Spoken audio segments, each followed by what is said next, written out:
high rises, glittering shopping malls and brand new cars. This is the new face of major Kurdish cities, something unthinkable just a decade ago. The US-led invasion brought disaster to many parts of Iraq, but here in the north in Kurdistan, it's a different story. It is an autonomous region running its own affairs. For long an economic backwater, Kurdistan is now a business hotspot in a largely troubled Middle East. هێنەران سەردانی پرۆژەکانی سەردانی وڵاتانی تریان دەکرد پرۆژە ئەنجام بدەن، بەڵام دوای ڕەخساندنی هەلی کار و دەرچوونی یاسایەوە بەرهێنان بە بێگومان جیاوازیشی زۆر دەبینین و پێشکەوتنیی بەرچاو لە هەرێمی کوردستان لە سەرجەم بوارەکانی وەبەرهێنان ڕوویداوە. Over $30 billion of foreign and domestic investment has transformed the Kurdish region, and the wealth has trickled down to the majority of the population.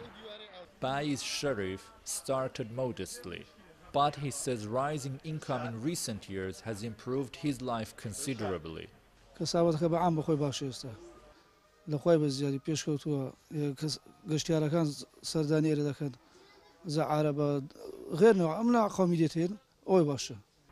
Many attribute Kurdistan's boom to its relatively stable security and political conditions. Local markets are bustling with activity and people go about their daily lives. But despite all the progress that Kurdistan has made, the situation is still quite fragile. Kurdistan's growth has been largely funded by the petrodollars coming from the Iraqi government. But relations between Kurds and Iraqi authorities in Baghdad are often tense, casting doubt over Kurdistan's future prospects.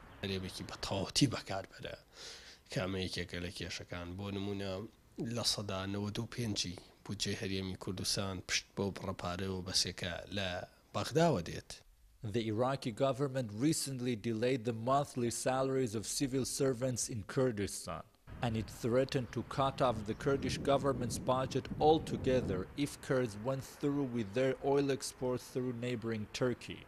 Authorities here say over 50 oil companies now operate in Kurdistan, including supermajors such as ExxonMobil, Chevron, and Total.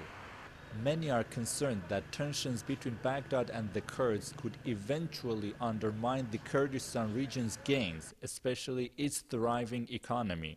So this is a big problem, that Baghdad wants to centralize everything, although it's a federal government, while the Kurds in the Kurdish government, they want to be independent as much from Baghdad as possible. And this is creating all these tensions and problems, and that also partly affects the economy, especially for those Western oil companies that want to get paid for the work what they're doing here. Iraqi Kurdistan has come a long way in just a decade, but the key question is whether the progress will be sustained. If not, life for people like Sharif might get that much harder. Mohammed Salih, Channel News Asia, Kurdistan region of Iraq.